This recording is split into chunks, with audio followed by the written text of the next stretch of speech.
أعوذ بالله من الشيطان الرجيم. بسم الله الرحمن الرحيم. الحمد لله الملك المعبود الواحد الأحد اللطيف الودود البصير الذي يبصر جريان الماء في الحجر الجامود ولا يخفى عليه دبيب النملة السوداء يرى الصخرة الصماء في ليالي السود. أحمده سبحانه وتعالى على ما أولانا من القرار والجود. أشهد أن لا إله إلا الله وحده لا شريك له شهادة تشفع لقائها في ضيق اللحود.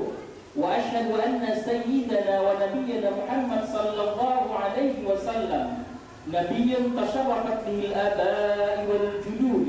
اللهم فصل وسلم وبارك على هذا النبي الكريم والرسول سيد السند العظيم للقلب الرحيم سيدنا محمد وعلى آله وصحبه أجمعين. صلاة وسلاما دائمين متلازمين ما نبتت ذرع وأوراق عود.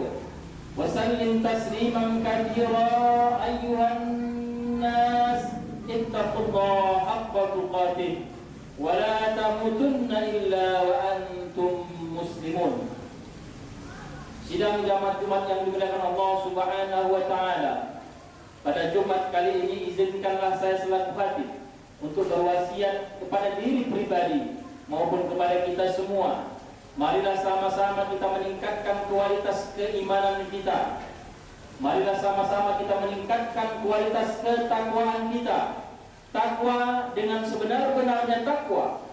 Takwa dengan menjalankan seluruh perintah Allah Subhanahu wa taala sekaligus menjauhi larangannya. Allah menyebutkan begitu banyak dalam Al-Quran, lebih dari 50 kali kata bertakwalah kepada Allah, dan tentunya ini mengajarkan kepada kita betapa pentingnya takwa dalam hidup dan kehidupan kita. Bahkan setiap Jumat khatib pasti mengingatkan untuk bertakwa kepada Allah Subhanahu wa taala. Karena kita tidak mungkin bahagia. Apakah bahagia di dunia? Terlebih di akhirat tanpa ada takwa dalam diri kita. Saudara yang dimuliakan Allah Subhanahu wa taala, setelah kita bersyukur kepada Allah Subhanahu wa taala atas segala limpahan rahmat dan karunia-Nya kepada kita, kemudian kita berselawat kepada Nabi besar Muhammad sallallahu alaihi wasallam. Kita berdoa semoga Allah Subhanahu wa taala menerima segala amal ibadah kita. Langkah kaki kita ke masjid ini dihitung ibadah oleh Allah Subhanahu wa taala, dan setiap aktivitas kita semenjak pagi hingga mau tidur, bahkan ketika kita tidur pun kita berharap Allah meridhoi kita sehingga menerima segala amal ibadah kita. Dan tentunya juga kita terus mengikuti, mentauladani Rasulullah sallallahu alaihi wasallam, dan tentunya yang kita tauladani adalah akhlak Rasulullah. Wa ma bu'istu illa liutammima makarimal akhlak. Rasul itu diutus hanya untuk memperbaiki akhlak. Maka teruslah kita perbaiki akhlak kita, perbaiki akhlak kita. Semakin kita memiliki usia, semakin bagus akhlak kita. Dan tentunya kita juga bermohon semoga Allah Subhanahu wa taala tidak memanggil kita kecuali kita dalam keadaan berserah diri kepada Allah Subhanahu wa taala, sebagaimana firman Allah dalam surat Ali Imran, "Wala tamutunna illa wa antum muslimun." Dan janganlah kamu mati kecuali dalam keadaan Islam. Saudara yang dimuliakan Allah Subhanahu wa taala, baru kemarin kita merayakan kemerdekaan Republik Indonesia yang ke-78. Kita tentu tahu dalam sejarah bagaimana sulitnya bangsa Indonesia untuk merebut kemerdekaan. Kemerdekaan kita tidak diberikan oleh Jepang, tidak oleh Belanda ataupun sekutu. Kita rebut dengan perjuangan, dengan pengorbanan, dengan darah. Bahkan itu diabadikan dalam preambel dalam pembukaan atas berkat rahmat Allah Subhanahu wa taala. Jadi kemerdekaan kita setelah kita berjuang. Fa idza azamta fatawakkal 'ala Allah. Setelah kita benar-benar berjuang, kemudian kita bertawakal kepada Allah, maka rahmat Allah pun turun kepada kita. Dan itu dimasukkan dalam pembukaan atas berkat rahmat Allah. Yang dulu ketika saya SD setiap hari Senin dibacakan,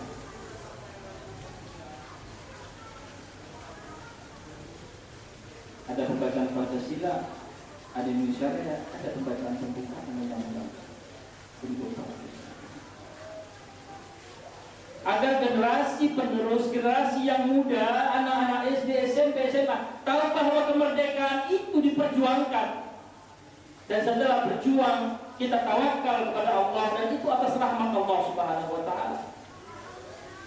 Tentu kita baca sejarah bagaimana Bambu Runcinglah yang melawan dengan Grand, dengan strategi kedua. Bagaimana Jenderal Sudirman berbulan-bulan di dalam hutan. Bagaimana pahlawan Aceh Cut Nyatin misalnya, meskipun sakit dia tidak pernah mau menyerah. Begitu luar biasa perjuangan pahlawan nasional kita. Tentunya pertanyaan kepada kita, apa yang harus kita lakukan? Banyak tentu orang mengatakan kita harus mengisi kemerdekaan itu. Kita isi dengan apa? Ada sebagian pendapat mengatakan bahwa Indonesia secara hakikat, secara de jure memang kita sudah merdeka, tetapi secara de facto masih banyak kita dijajah. Mungkin ada benarnya. Benarkah pemikiran kita sudah dijajah?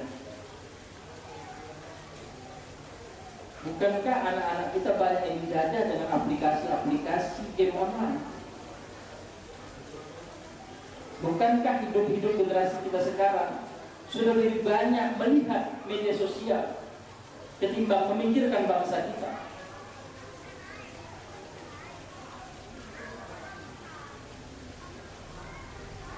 Dari sisi ekonomi yang paling gampang, saudaraku, kita boleh berbangga kita berada di masjid ini. Di depannya ada hotel. Tapi tahukah kita bahwa hotel ini tidak ada seberapa pun dibandingkan hotel-hotel yang dikuasai di Indonesia. Kita mungkin berbangga dengan sekolah kita yang besar. Tahukah kita ada sekolah yang bukan dimiliki oleh penduduk yang jauh lebih besar, yang jauh lebih hebat.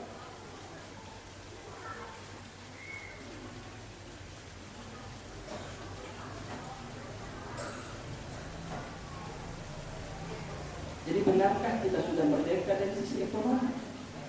Di mana potensi ekonomi Indonesia hanya dikuasai oleh 2%. Kalau kita mau buka fakta, 50 orang terkaya Heru Tanjung, 100 orang terkaya Heru Tanjung, 200 orang terkaya Heru Tanjung. Dari begitu banyak, hanya satu nama orang Indonesia. Itu pun hanya masuk ke level 50. Dicoba di level 100 juga nggak masuk. Cuma dia juga.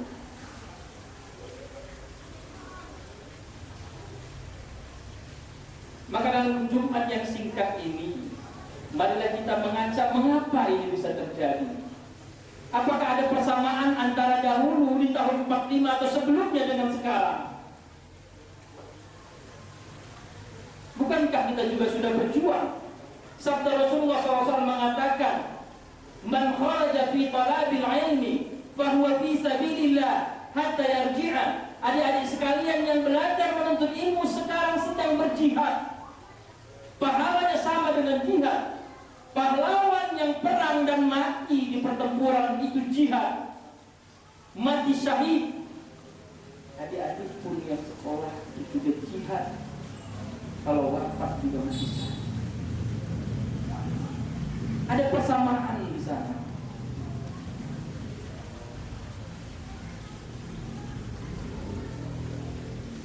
Lantas mengapa susah sekali? Kalau kita ikuti politik di masa Soeharto, kemudian SBY.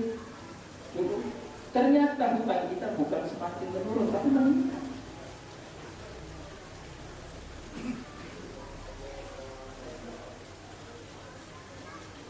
Maka tentunya hati ingin berpesan, terutama kepada adik-adik kita yang belajar, atau kita yang juga sudah harus belajar, untuk terus belajar meningkatkan kapasitas SDM kita, tapi tidak hanya otak kita yang kita isi, tapi juga empati kita, simpati kita, rasa kebangsaan kita yang hilang.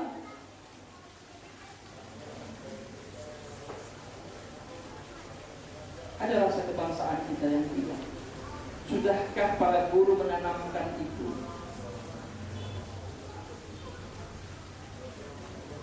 Sudahkah nasionalisme itu setiap hari Senin dicas? Kalau umat Islam ketakwaannya dicas setiap hari Jumat dengan mendengar khutbah Jumat. Harusnya juga anak-anak kita dicas setiap hari Senin atau hari apalah, seminggu sekali atau sepekan sekali dicas nasionalismenya, agar ketika dia besar dia mau memperjuangkan untuk negara, bukan menggerogoti negara.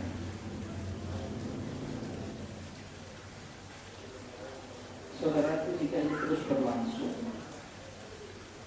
kita akan terpinggirkan, dilipat berapa lantai. Sanggupkah kita membeli di sana, tinggal di sana?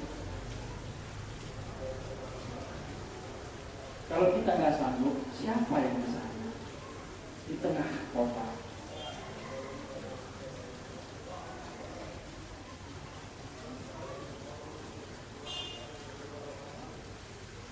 Itu harus menjadi pemikiran generasi terus, terutama yang sekolah di Yayasan Pendidikan Safatul Amaliyah, yang orang banyak berharap kepada kalian. Fasilitas luar biasa di pendidikan ini, maka harusnya anak-anaknya menjadi anak-anak yang luar biasa yang bisa memikirkan negara kita. Karena kalianlah yang akan meneruskan perjuangan-perjuangan kita yang sudah mulai sepuh. Dan tentunya kita sebagai pendidik, siapapun kita, teruslah menanamkan rasa nasionalisme kita.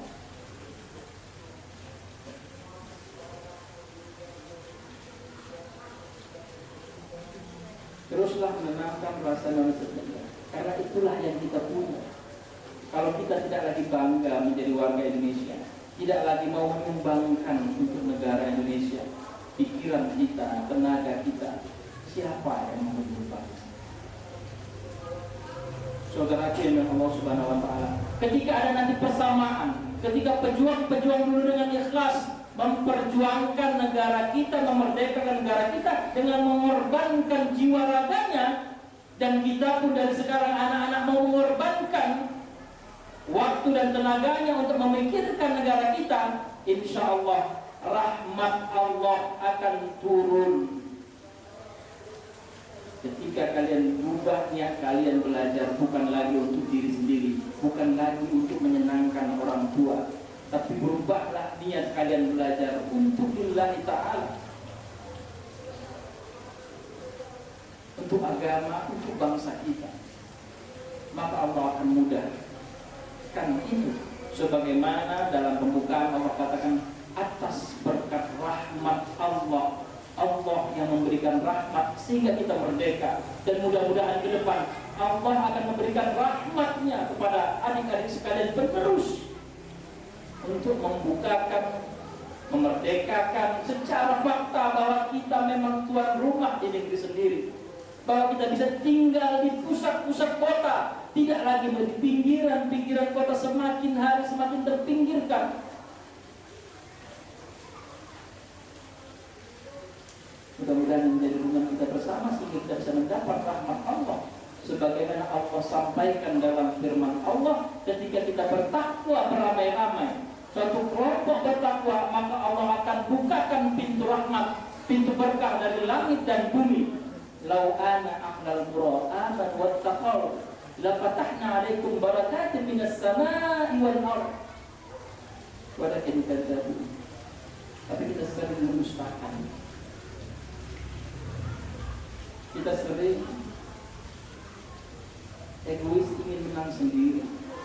Padahal surga Allah begitu luas, bumi Allah begitu luas.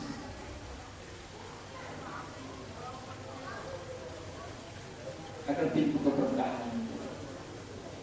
Dan kalaupun sulit mencapai keberkahan itu, paling tidak diri pribadi kita mulai untuk terus bertakwa kepada Allah, karena janji Allah, wa may yattaqillaha yaj'al lahu makhraja.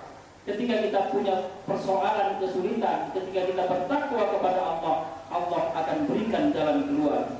Saudara firman Allah Subhanahu wa taala, setiap tahun kita memperingati kemerdekaan, tapi haruslah terus mencemati kita agar nasionalisme kita terus tumbuh sehingga negara kita mudah-mudahan Allah rahmati kembali untuk memberikan kemerdekaan yang hakiki. Secara faktual memang kita merdeka di tanah dan tumpah darah kita. Mudah-mudahan bermanfaat, mudah-mudahan kita mampu bertakwa kepada Allah dan menginvestasikan dengan rasa nasionalisme kita. Barakallahu wa lakum fil Qur'anil karim wa nafa'ani wa iyyakum bima fihi minal ayati wa dzikril hakim. Aqulu qawli hadza wa astaghfirullaha wa lakum wa lisa'iril muslimina wal muslimat fastaghfiruhu innahu huwal ghafurur rahim.